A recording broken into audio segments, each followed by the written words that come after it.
여러분 안녕하십니까? 2월 9일 사사건건입니다. 자, 오늘 여의도 사사건건으로 시작합니다. 정청래 더불어민주당 의원, 김재원 국민의힘 최고위원과 함께하겠습니다. 자, 어서 오십시오. 네, 안녕하십니까. 한동안 못 나오실 줄 알았어요. 마음이 아팠습니다. 절에 많이 다니셨죠, 그동안? 예, 스님들 많이 만나 뵙고요. 그래서 양력 1월 1일, 3일간 다녔고요. 천년구찰. 그리고 이번 설에도 제주도 가늠사 다녀왔습니다. 오해는 좀 충분히 풀었다고 보시죠? 지금 많이 풀고 있고요. 그리고 또 문제됐던 여러 가지 사안들을 저희 민주당 전통문화 특위에서 지금 협상을 다 하고 있고요. 그래서 대선 공약도 해서 국민들께서 좀 불편해했던 그 문화재 관람료도 좀 국가가 좀 이렇게 보전해주는 방식으로 제가 이제 개정안을 냈는데 조속히 처리를 할 생각입니다. 네. 표정이 많이 밝아지셨어요? 합리적인 방향으로 풀릴 것 같다는 그런 생각이 좀 드시는 모양입니다. 해결의 실마리를 찾고 있다. 알겠습니다. 네. 김재원 최고는 탈당 미수, 출마 미수는 예, 뭐 근데 탈당을 하지 못했으니까 마음이 아프죠. 우리 정청래 의원은 또 탈당을 하라는데 탈당을 하지 않아서 또 문제였고 저는 탈당을 하겠다는데 못하게 해서 또 문제였죠. 대구 현지에 사무실 플래카드 크게 걸었던데 그건 어떻게 해요? 아직까지 제가 예비 후보 신분이거든요. 아, 네. 그 13일까지 있으면 자연적으로 내리고 그 선거 사무실은 이제 윤석열 후보 선거 사무실이 되기 때문에 제 자리에 윤석열 후보의 사진이 걸립니다. 알겠습니다. 네. 하여튼 둘 다 잘 탈당 미수범들입니다. 잘 되시기 바랍니다. 오늘은 미수범 특집으로. 네. 자, 최근에 올림픽 편파 판정 논란으로 국민들 많이 화가 나 있죠? 대선 주자들도 입장 내고 있습니다. 들어보겠습니다. 지구촌 화합의 장이어야 될 북경 올림픽이 이게 자칫 동네 잔치로 중국 동네 잔치로 이렇게 좀 변질되고 있다는 그런 아쉬움이 들고 이 올림픽의 기본 정신이 공정성인데 이거 훼손해 가면서 우리 선수들의 그 분노와 그 좌절에 대해서 깊이 공감하고 우리 선수들의 그 위로의 마음을 전하고 싶습니다. 어떤 공정이라는 문제에 대해서 많이 그 실망하지 않았을까 걱정이 되고. 네. 다른 후보들 발언 취지 모아놓은 그래픽까지 보고 이야기 시작할까요? 네. 윤석열 후보는 발해를 꿈꾸며 이 노래도 뮤직비디오도 공유를 했었군요. 안철수 후보는 더티 판정 취소하고 금메달을 돌려줘야 한다 이런 입장 냈고 심상정 후보는 올림픽 정신이 훼손됐다 이런 입장을 내놨습니다. 자, 대선 주자들이 국민들의 마음을 이렇게 받아안는 국민들의 감정을 함께하는 이런 건 뭐 자연스러워 보이기도 합니다만 한편으로는 혐오에 편승하는 거 아니냐 이런 지적도 좀 있습니다. 올림픽 정신이 승리보다는 참여 그리고 이제 국제 평화에 기여한다 이런 거 아니겠습니까? 냉전 시대 때도 올림픽을 통해서 국제 평화를 증진하곤 했는데 정치권에서 지나치게 올림픽에 대해서 왈가왈부하는 것은 적절하지는 않아 보입니다. 그러나 이번에 편파 판정 같은 경우는 저도 직접 생중계를 보면서 너무 깜짝 놀랐거든요.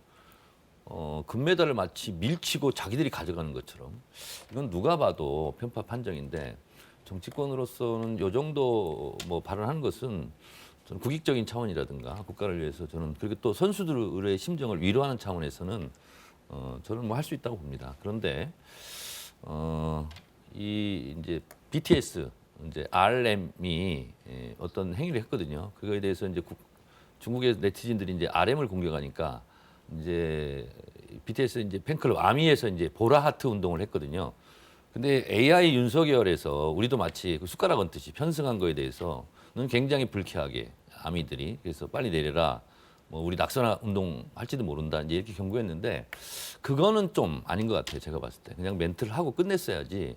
그 뭐 BTS 팬클럽까지 가가지고 거기서 숟가락 얹는 행위는 조금 지나쳤다 이렇게 생각합니다. 정치적으로 활용하려고 하는 것까지는 주의할 필요가 있지 않느냐. 네네. 어찌됐든 이 올림픽이 공정 정신 또는 세계 평화 또 국제 우위의 정신에서 보면 편파 판정을 넘어서서 뭐 메달 강탈 행위로 받아들여지고 또 특히 이제 중국과의 관계가 좀 그 사드 배치 이후에 또 뭐 혐한 정서 무역 보복 그리고 계속 가면서 이제 코로나19 이런 과정을 거치면서 또 홍콩의 뭐 그 국가보안법 문제 이런 것을 거치면서 우리나라에서는 굉장히 좀 그 중국에 대한 감정이 악화된 상태에서 또 현 정권 들어서 또 중국에 대해서 좀 너무 굴종하는 것 아니냐 이런 생각을 가진 분들도 좀 늘어나는 이런 것이 전부 다 그 결부가 되어서 이번 베이징 올림픽 그 사태가 조금 나빠지는 것 같습니다. 이것을 뭐 정치적으로 활용한다기보다는 그래도 국가를 운영하고 있는 이 정부 여당에서는 조금 더 이 관리를 잘할 필요가 있고 또 우리 국민들이 지금 화가 난 것은 저렇게 선수단이 불합리한 대우를 받고 있는데 도대체 나라에서 뭘 하고 있느냐. 또 황희 장관이 현장에 있으면서 뭐 보여준 태도도 사실 어떻게 보면 외교적으로 어쩔 수 없다고 하더라도 좀 화가 나는 것은 사실이거든요. 그런 점 관리를 좀 잘했으면 하는 바람은 있습니다. 네. 자, 대선 국면이니까 이 질문은 제가 간단하게 하나 드리고 좀 넘어갈게요. 예전에 보면 지난 총선이나 이럴 때는 이번 선거는 한일전으로 치르자 이런 이야기들이 일부 커뮤니티에서 공공연하게 나돌기도 했었고 좀 전에 그 일부 메시지를 보면 마치 이제 노 재팬 그 이미지가 이번에는 노 차이나 보이콧 차이나 이런 메시지가 또 돌아요. 이런 것들이 좀 선거에도 영향을 혹시 미칠까 이런 생각도 듭니다.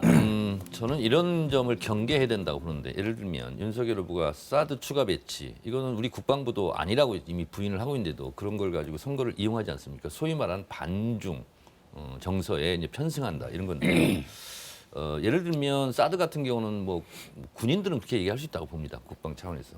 근데 이제 사드가 뭐 MD 체계이고 사실상 미국의 대중국 견제 장치기는 하죠. 그런데 우리가 2021년 작년에 무역 규모가 전 세계에서 8위로 올라섰습니다. 영국, 이태리 이런 데보다 앞서고 있거든요. 수출이 6,445억 정도 했는데 대중국, 중국에 수출한 것이 전체 25%입니다.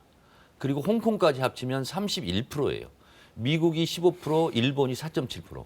다시 말해서 우리가 수출로 먹고 사는 나라인데 미국, 일본에 수출한 양을 합한 것보다 중국에 수출하는 게 훨씬 많거든요. 그래서 한미 동맹을 굳건히 하자는 것은 여야가 똑같지 않습니까? 그것은 정치적인 문제이고 또 경제적인 문제에 있어서는 중국을 절대로 무시할 수가 없고 거의 뭐 전체 수출량의 3분의 1 정도를 중국, 홍콩에게 하고 있으니까 그래서 외교는 국익이 최고의 목적 아니겠습니까? 그래서 스포츠와 정치를 분리해야 되는 것처럼 올림픽에서의 편파 판정이라든가 우리 선수들이 불리하게 편파 판정으로 메달을 뭐 잃는다 이런 것은 어필을 하고 강력하게 항의를 하지만 실제로 중국에 대한 경제적인 문제 그래서 중국이 만약에 한국 물건 보이콧 운동을 하면 우리는 어떻게 되겠습니까? 그래서 그런 문제에 대해 한마디 한마디가 다 경제이기 때문에 적어도 정치 지도자가 될 분들은 그런 문제에 있어서는 국익적 차원에서 신중해야 된다 이렇게 봅니다.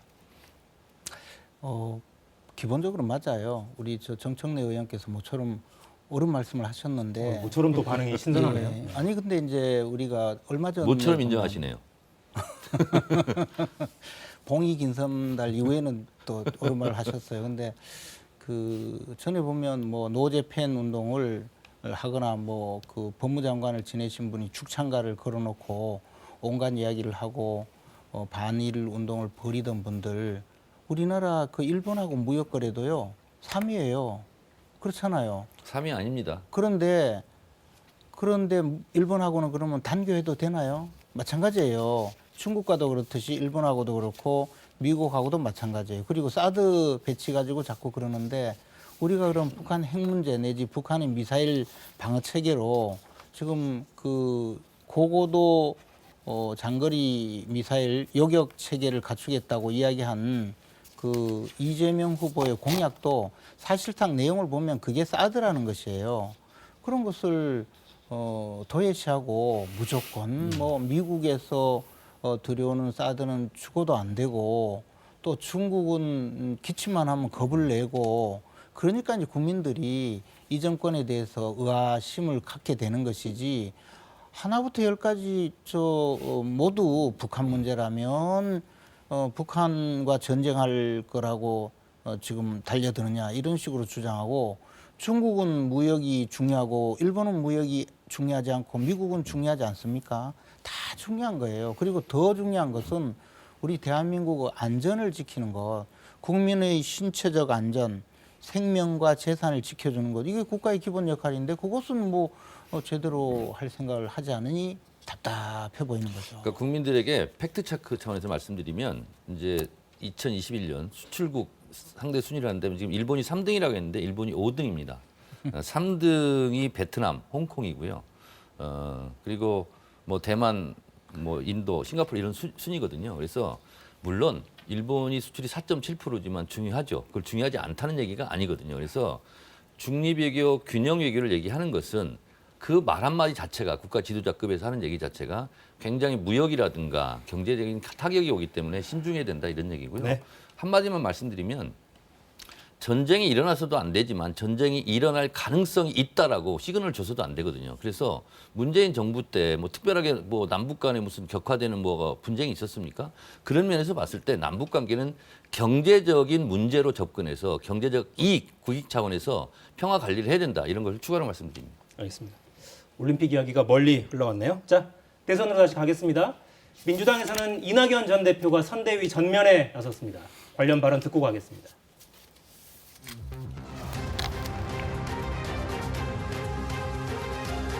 대선까지의 기간은 짧지만 그러나 많은 것을 바꿀 수 있는 시간입니다. 민주당과 저는 모든 역량과 정성을 모아 국민의 지지를 얻도록 하겠습니다. 그래서 3월 9일 선거에서 반드시 승리하겠습니다. 역량이 뛰어나시기 때문에 이런 현재의 위기 국면들을 아주 슬기롭게 역량 있게 잘 돌파해 주실 거라고 믿고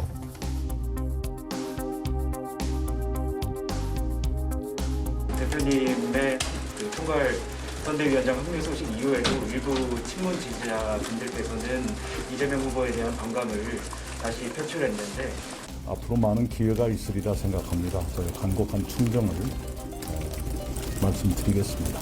후보 부인과 관련된 논란이 지지율을 악재로 꼽히고 있는데 이 부분에 대해서 후보 부인께서 직접 사과한다든가 추가적인 어떤 그런 게 필요하다고 보십니까? 어느 것을 진솔하게 인정하고 겸허하게 사과하는 것이 필요하다고 생각합니다. 네, 이낙연 총괄선대위원장 발언이 오늘 오전이었고 조금 전에 지금 속보가 들어와 있는데요.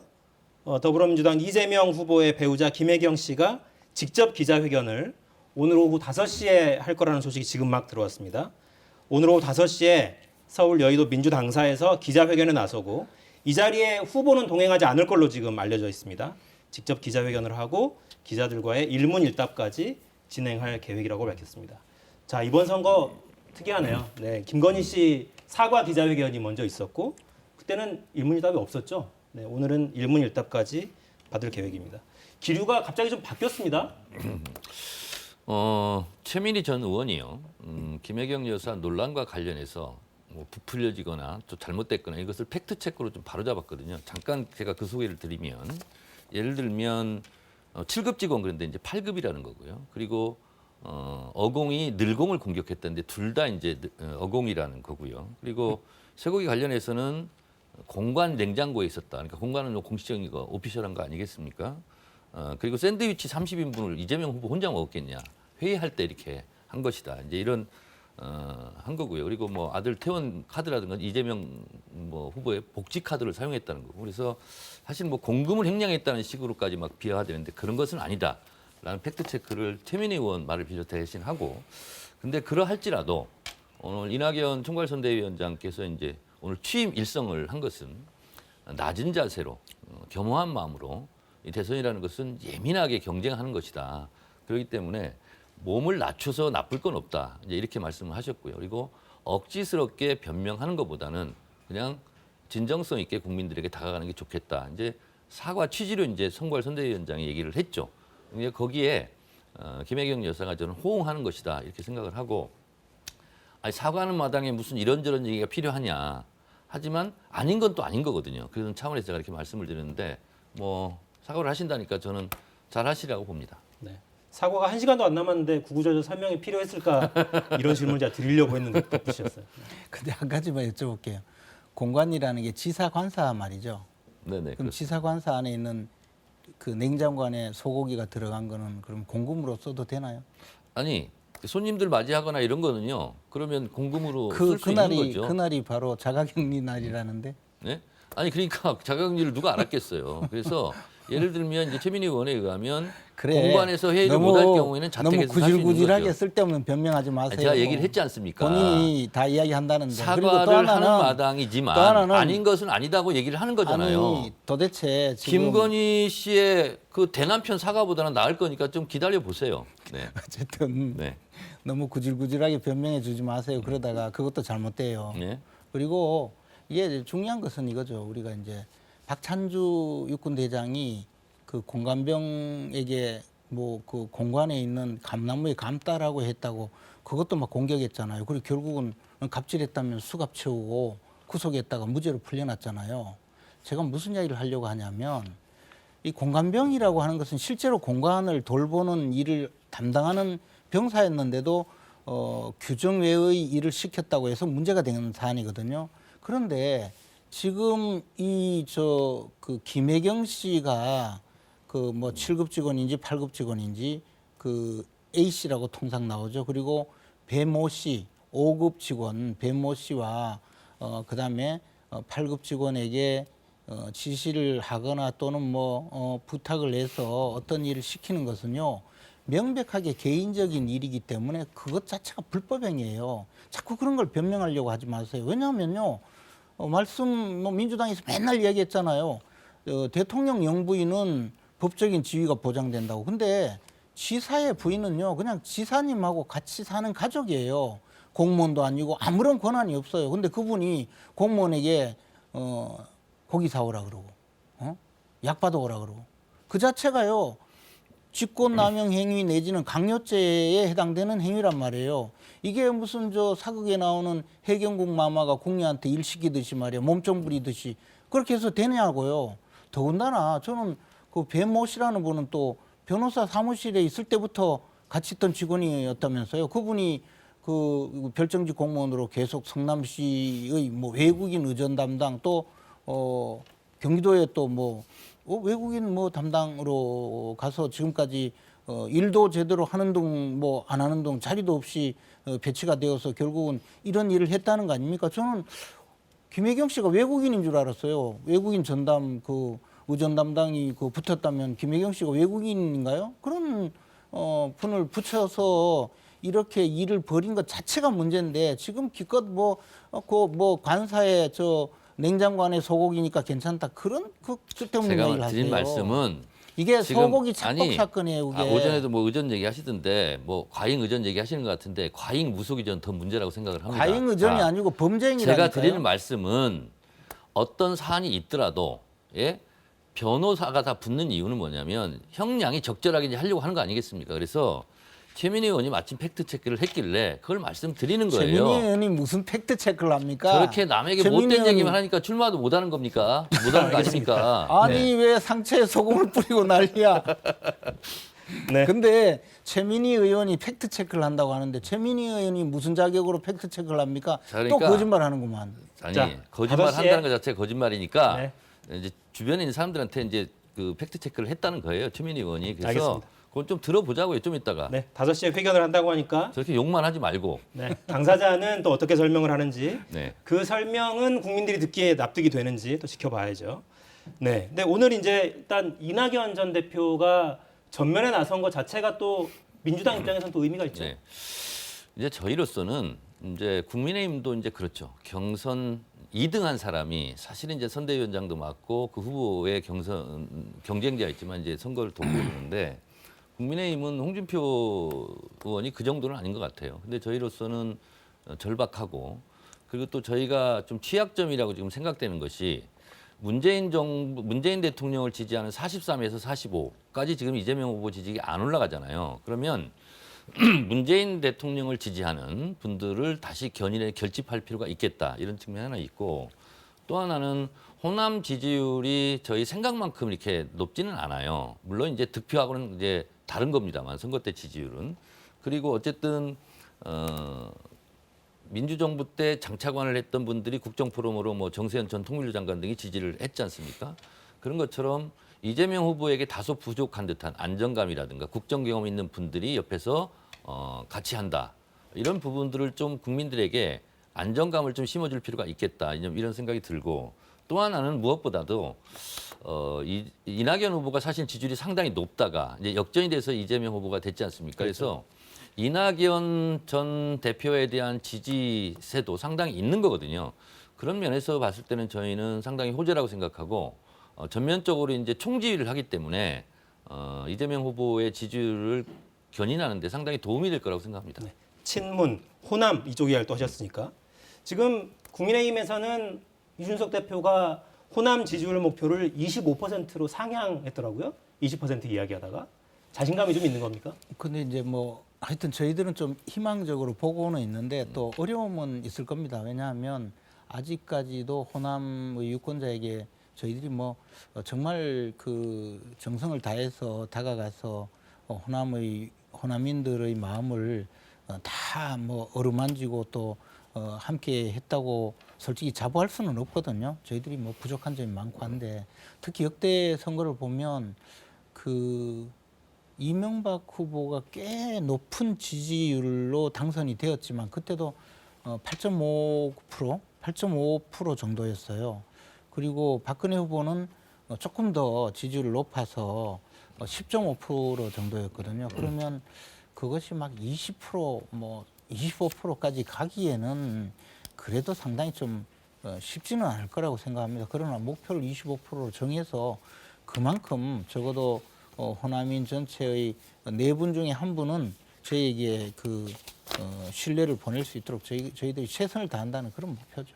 근데 호남에서도 평가는 하는 것 같아요. 그러니까 보수 야당의 대표가 그 섬 지역까지 일일이 찾아다니는 작은 배를 타고 주민들 직접 만나는 모습은 그 자체로 주는 느낌이 있긴 합니다. 그러니까 이번 선거의 이제 특징을 언론에서는 이제 자꾸 뭐 무슨 비호감 대선이다 뭐 이렇게 프레임을 짜가려고 하는데 저는 그것보다는 지역 구도가 좀 서서히 해체되는 거 아니냐 이렇게 좀 바라봤으면 좋겠다 이런 생각이 좀 들어요. 그래서 지역과 이념에 사로잡혔던 선거, 과거 선거가 그랬다면 지금은 서서히 거기에서 벗어나고 있다라는 것을 저희는 느낄 수 있고요.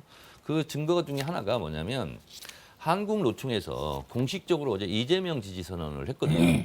그러면 이 한국노총이 그러면 저희 진보진영, 민주당 쪽만 계속 지지했느냐 그게 아니거든요. 이명박, 박근혜 전 대통령도 지지를 했고요. 그러다가 문재인 대통령을 또 지지했어요. 이번에는 이재명 후보를 지지하고 있거든요. 그래서 최근 몇 번째 선거 동안 한국노총이 찍어서 지지한 후보가 다 당선됐다. 이번에도 통할까? 이게 이제 언론들의 이제 분석이지 않습니까? 그래서 그렇게 본다면 저는 이것은 좀 바람직한 현상 같아요. 왜냐하면 그냥 무조건 지지, 묻지마 반대 이게 것이 아니라 정책을 좀 따져보고 예를 들면 우리가 속한 단체의 정책과 맞다, 부합하다. 그러면 그 후보를 이제 지지하는 거 아니겠어요? 그런 면에서 봤을 때 한국노총에서 봤을 때는 노동 정책에 대해서 그리고 노동자 부분에 대해서는 이재명 후보가 훨씬 높은 점수다. 그래서 지지를 한 거거든요. 이런 부분이 실질적으로 지지율에 좀 영향을 주지 않을까 그런 생각이 좀 듭니다. 네. 그 뭐 이제 지금 말씀하신 대로 지역 구도가 조금 그 변하고 있다는 것은 분명한 사실이에요. 그리고 그것이 또 바람직한 면도 있고 그러나 이제 이것이 이미 세대가 점점 바뀌면서 사실 과거 지역 구도를 공고하게 만들었던 세대들은 조금씩 이제 퇴장하는 그런 움직임과도 밀접한 관련이 있죠. 그리고 뭐 한국노총 이야기를 하는데 사실 그 지역구도가 달라지고 있다는 것은 호남에 있는 그 민주당 당원들 1000명 넘게 윤석열 후보 지지 선언을 하는 그런 지금 사례도 있지 않습니까?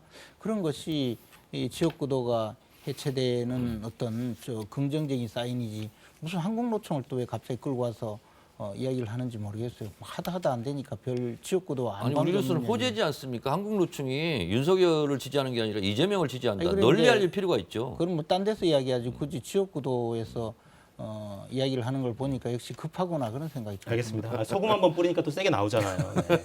넘어가겠습니다.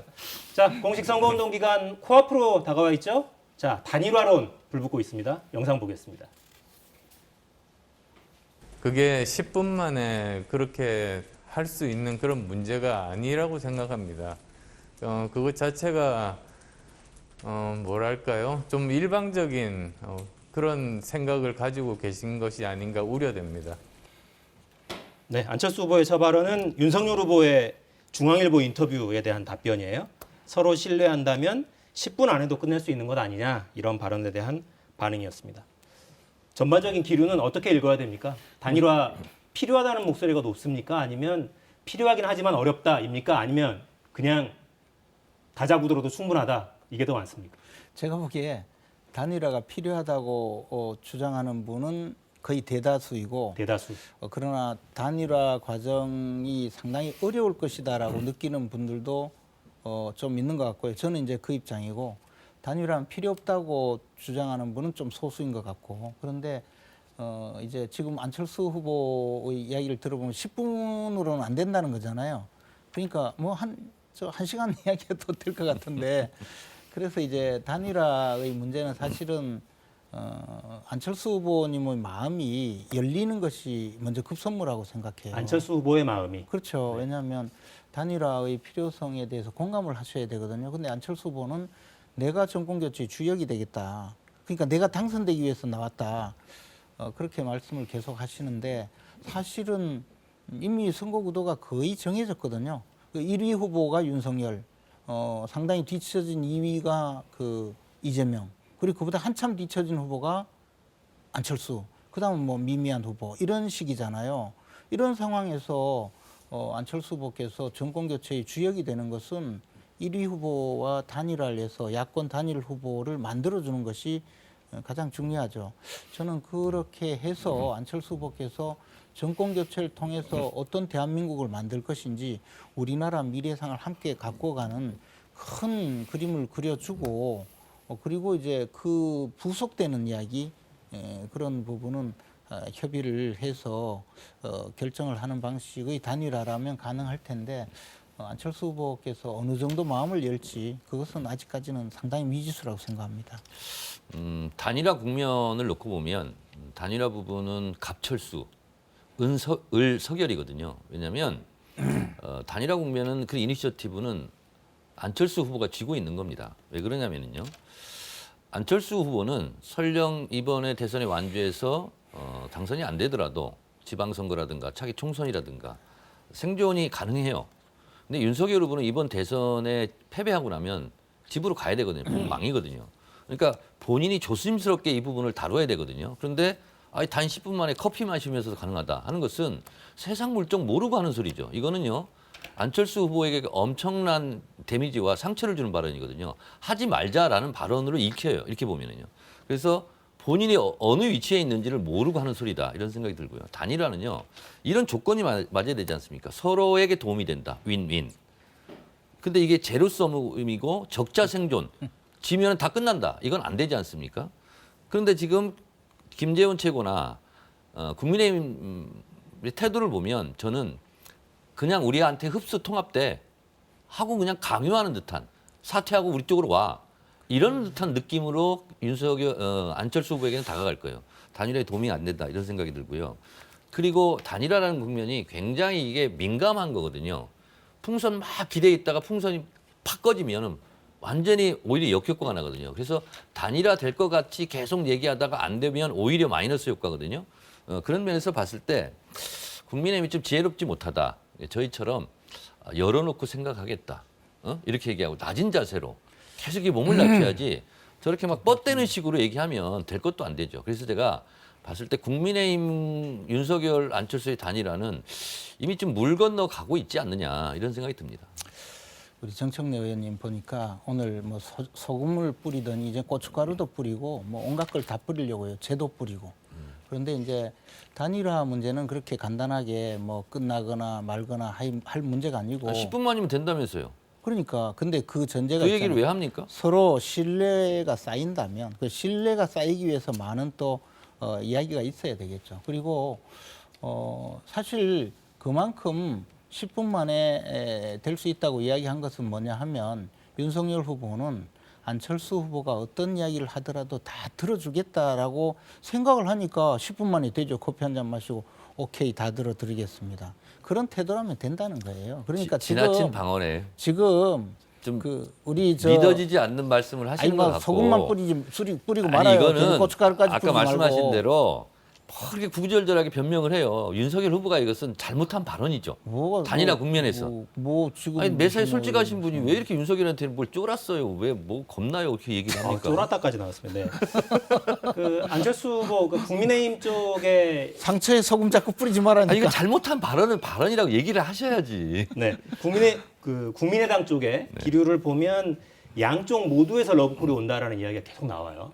그 민주당 쪽도 보면 공동정부론 이야기들이 계속 나오고 네. 그러니까 구체적으로 우리가 권력의 큰 부분들, 큰 덩어리도 우리가 결정하겠지만 예를 들어 정부 구성의 상당 부분은 안철수 후보, 국민의당 쪽이 양보할 수 있습니다.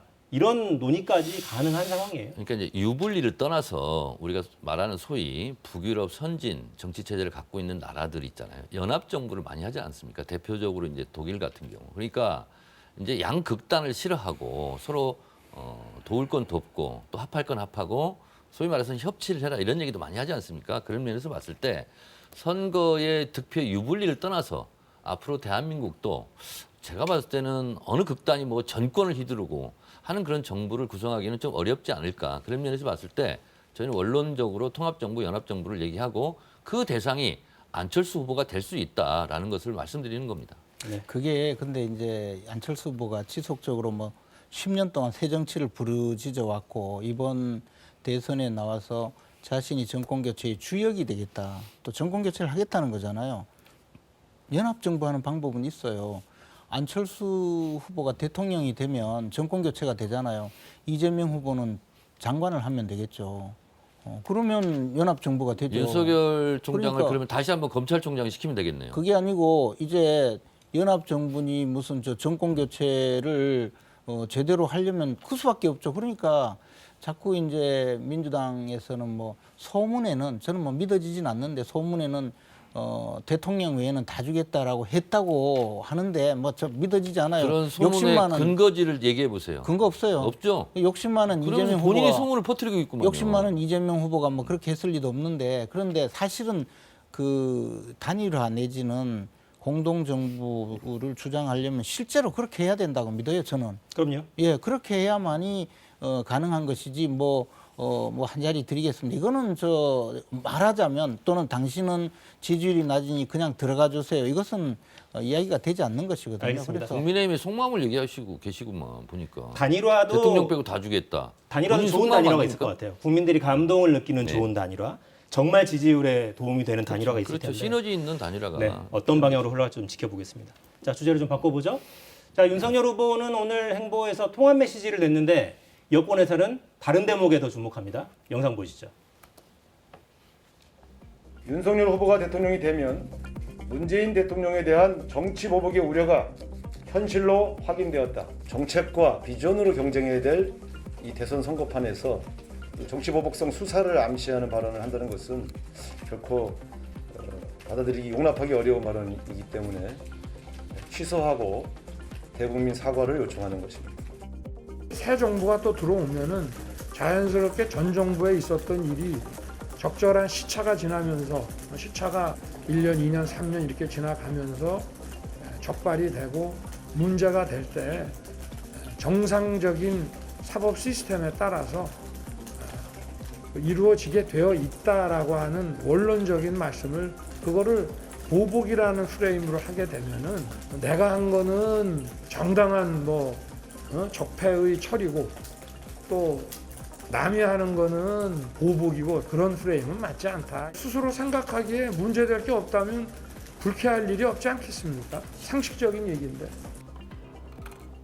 자, 흐름을 제가 좀 정리해드리면 윤석열 후보의 중앙일보 인터뷰에 이런 대목이 있습니다. 집권하게 되면 문재인 정부 초기처럼 전 정부에 대한 적폐청산 수사를 하겠느냐 이렇게 질문을 했더니 답변을 이렇게 했습니다. 당연히 한다. 하지만 대통령이 관여하는 게 아니라 시스템에 따라서 하는 것이다. 이렇게 답했고 대장동 사건에 대해서도 재수사가 필요하다라는 입장을 거듭 밝혔어요.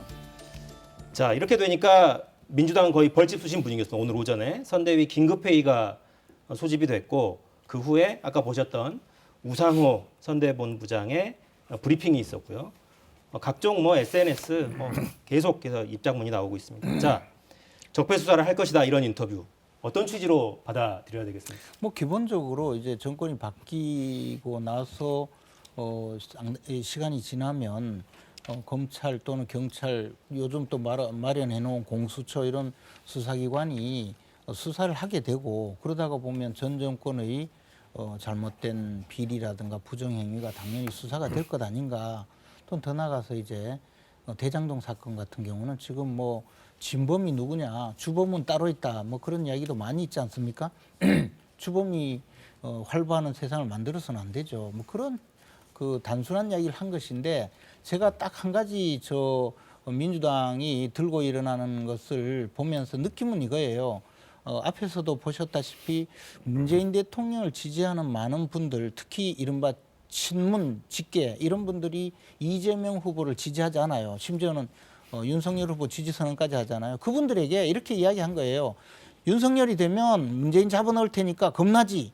그러니까 이재명 찍어. 이렇게 그 친문 직계 내지는 친문 세력들에게 협박하는 거예요. 저게. 지지층에 사실은, 보내는 신호다. 그렇지. 이게 윤석열 후보가 이야기한 것은 지극히 사법 질서 자체를 이야기한 것뿐이에요. 네, 실제로 그 우상호 선대본부장 기자회견문에 그런 대목이 있습니다. 윤 후보가 대통령이 되면 문재인 대통령에 대한 정치 보복 할 것이다 이런 우려가 그러니까 저게 현실로 확인됐다. 자해공갈이에요. 자해공갈. 그 뭐 이런 말 있지 않습니까? 수입 있는 곳에 세금이 있고 불법 있는 곳에 수사 있다. 당연한 얘기죠. 그런데 윤석열 후보의 이 발언은 제가 보니까 뭐 눈치 없이 솔직한 속내를 드러낸 것 같아요. 내가 정치 보복하겠다 이런 것 같아요. 그래서 지금 윤석열 후보가 되면 만약에 뭐 될 리가 없겠지만 되면 이런 3대 공포가 있답니다. 검찰공화국을 선언해서 다 잡아가는 거 아니냐. 그리고 국정을 무속에 의존하는 거 아니냐. 그리고 또 하나는 뭐냐면 국민보다 못한 윤석열이 무능이 진짜 걱정된다. 이런 이제 3대 공포가 있다는 거예요. 제가 봤을 때는 이명박 하면 무슨 생각이 듭니까? 저는 개인적으로 욕심, 사욕, 뭐 범죄 이런 생각이 들고 전과 이런 생각이 들고 박근혜 하면 무속, 무능 이런 게 드는 거예요. 이 두 후보의 안 좋은 점을 다 갖고 있는 게 윤석열 아니냐. 무능, 무속, 범죄, 보복 이런 거.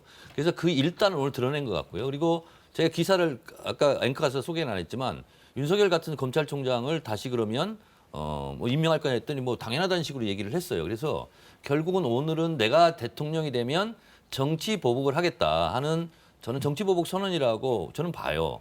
자, 그러면 이것이 국민들에게 과연 득표에 도움이 되겠냐, 윤석열에게. 그래서 제가 눈치 없이 솔직하다 이렇게 얘기를 하는 거거든요. 그래서 이렇게 벌써 대통령이 되기도 전에 선거 같은 예민한 시기에 대통령이 다 된 것이냐 칼을 먼저 보여서 다 휘두르겠다 하는 윤석열 후보는 그런 면에서 봤을 때 대통령 되기는 참 글러먹었다 이런 생각이 좀 듭니다. 네, 선거가 다가옵니다. 역시 뜨거워지네요. 지금까지 정청래, 김재원 의원과 함께했습니다. 두 분 감사합니다. 고맙습니다.